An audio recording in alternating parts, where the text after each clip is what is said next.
The International Criminal Court has started to collect evidence and investigate possible war crimes in Ukraine. The ICC has the power to look at things like indiscriminate shelling of residential areas and any deliberate targeting of civilians or buildings that have no military link. According to the United Nations, at least 249 civilians have been killed since the Russian invasion in Ukraine since February the 24th. Ukrainian emergency services have placed the civilian death toll nearly 10 times higher, though. 39 countries that are parties to the Rome Statute that established the court, including Canada and France, petitioned the ICC to begin an investigation. ICC prosecutor Karim Khan says that the team in Ukraine region will gather and preserve any evidence of atrocities that fall within the court's jurisdiction. Firstly, it's an advanced team comprised of investigators and lawyers, but also those with particular experience in operational planning. But, of course, one won't reveal at this stage the form it will take, but we're moving to the region today. They're taking off probably about now. The law of war continues to apply, and we have clear jurisdiction. This is a reminder to all factions, to all parties to the conflict, that they must conduct themselves in compliance with the laws of war. Drilling down, of course, the obligation is to conduct credible investigations, which means there's no destination that is predetermined. We have to get to the truth. But one thing is very clear, any side that directly targets civilians or civilian objects are committing a crime under the Rome Statute and under international humanitarian law. That much is clear. But apart from targeting, as one sees that urban warfare is taking place in certain centres, I'm extremely concerned to make sure that history we've seen in numerous conflicts targeting the most vulnerable, crimes against or affecting children, crimes of sexual or gender-based violence, detention that includes those types of crimes. This is an area where we must have zero tolerance. It's an area where it's only appropriate to deploy the resources of the office, because this is egregious conduct that is prohibited, and it's one that is far too prevalent in various parts of the world. So I think collectively we will try to use our resources to make sure that the full panoply of offences are properly investigated. Those that have the maximum authority, if crimes are committed, have a duty to prevent, to repress and to punish.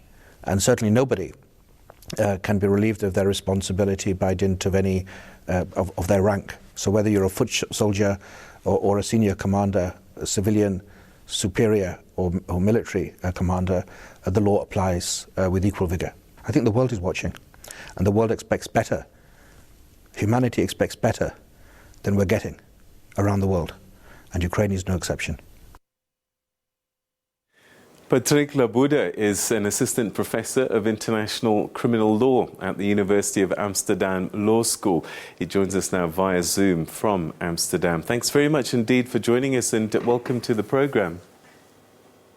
Thank you. It's great to be here.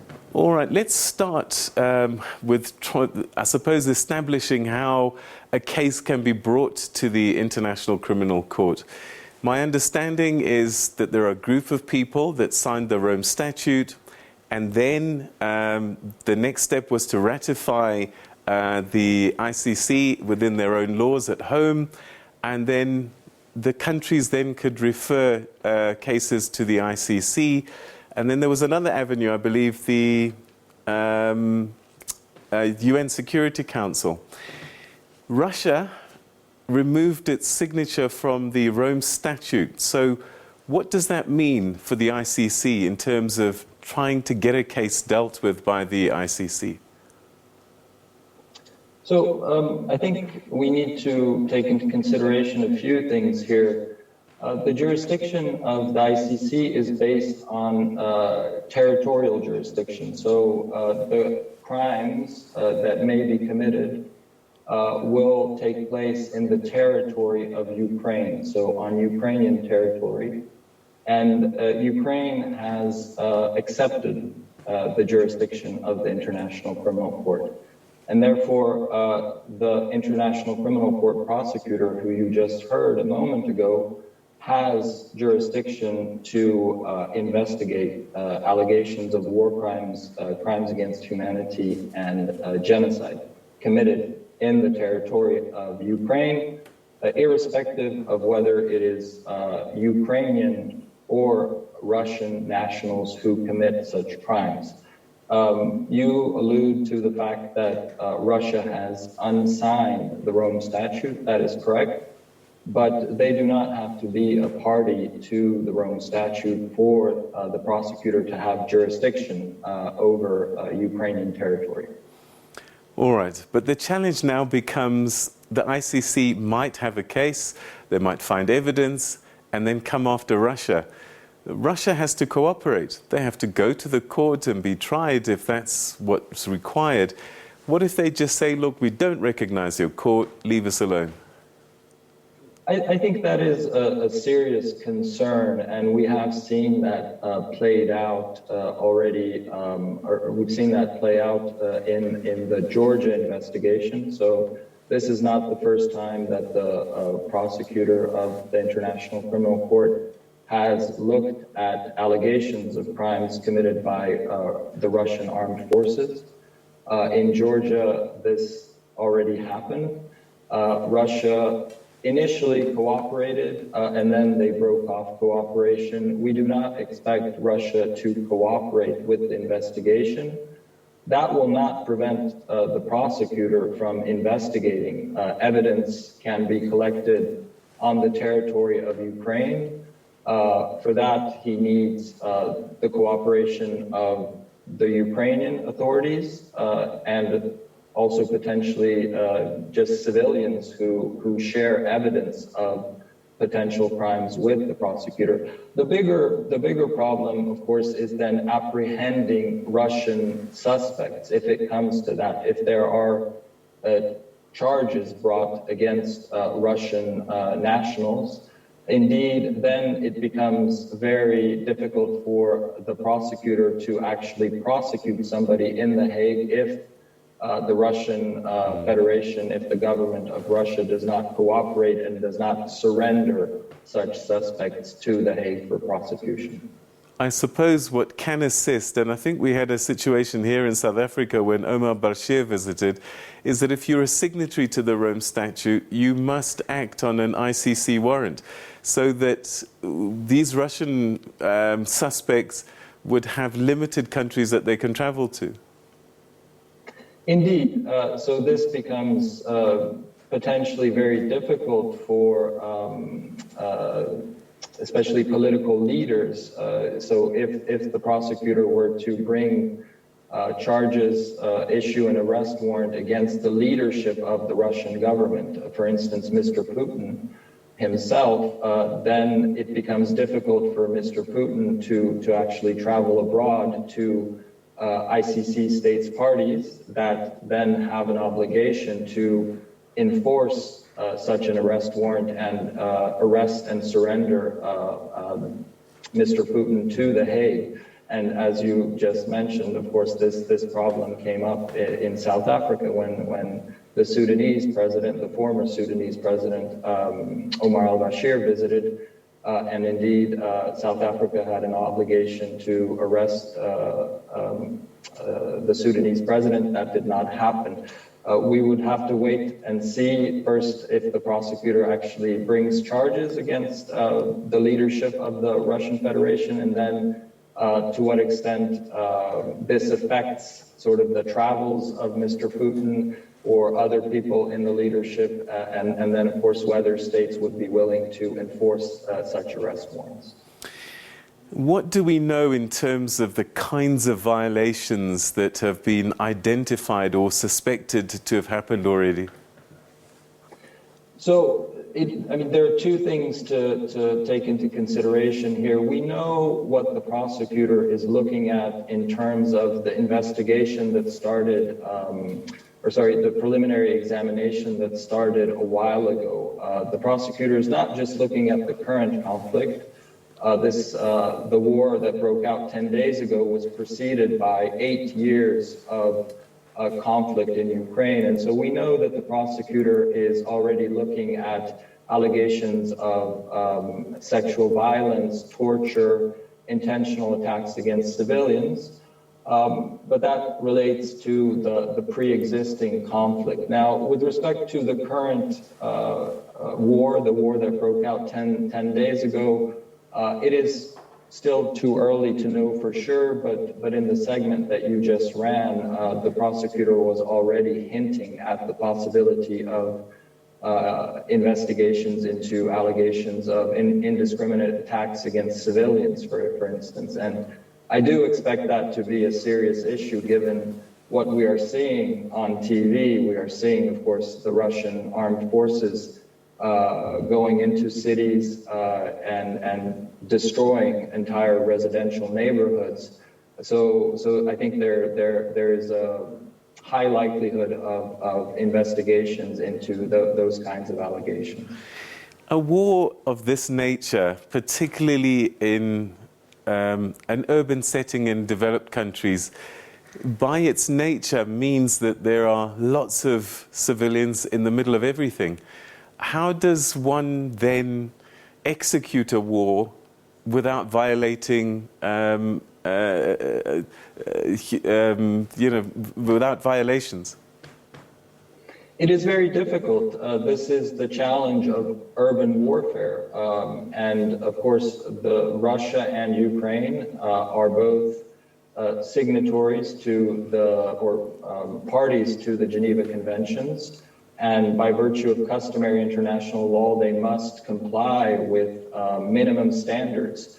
And of course, the fact that it is complicated to comply with those minimum standards under international law in an urban setting does not relieve them of that responsibility. It requires essentially the Russian armed forces to take precautions to make sure that any military operations that they carry out do not violate the laws of armed conflict.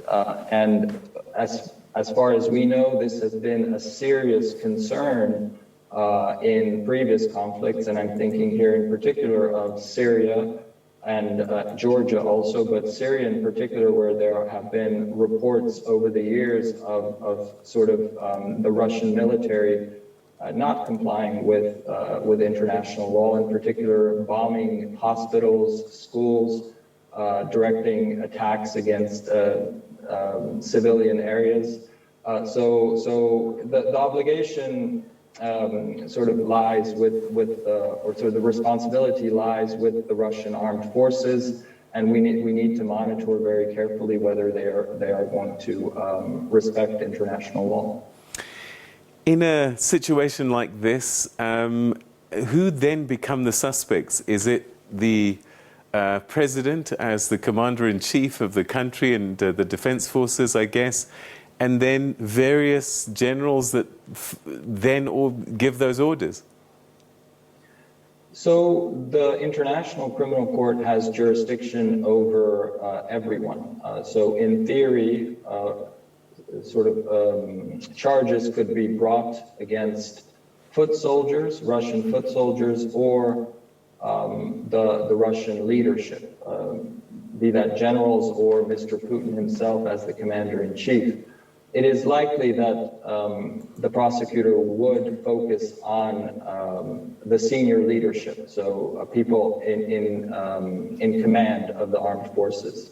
But it is much more difficult to prove those kinds of allegations because the prosecutor would then have to show a link between the crimes committed at the national level, so on the ground in Ukraine, and sometimes, for example, for Mr. Putin, people who are far removed from the battlefield. So it is much more difficult then to show a link between the crimes committed on the ground and the decision-making in Moscow, the capital, thousands of kilometers away.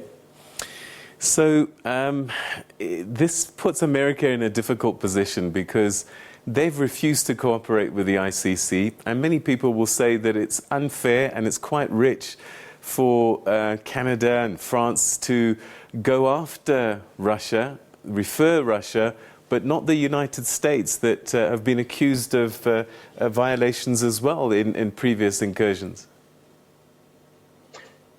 That is correct, but we should, I think, keep in mind that the International Criminal Court has been examining allegations of war crimes committed by the United States in Afghanistan. So it's not that the ICC has not been acting on crimes allegedly committed by the United States. There have been efforts also to look into those crimes. The United States has not cooperated, that is correct, and that is regrettable. But the ICC actually has looked into that. And as I mentioned before, the Russians have also been looked at previously in Georgia. But I think the overall concern here is, and this is a concern that many people have with the ICC, is that of course great powers such as the United States and Russia are simply immune from prosecution at the end of the day. They do not have anything to fear from the court because they are on the United Nations Security Council. They have the veto power. They have powerful militaries. And of course, this is a concern. This is something that we should definitely keep in mind.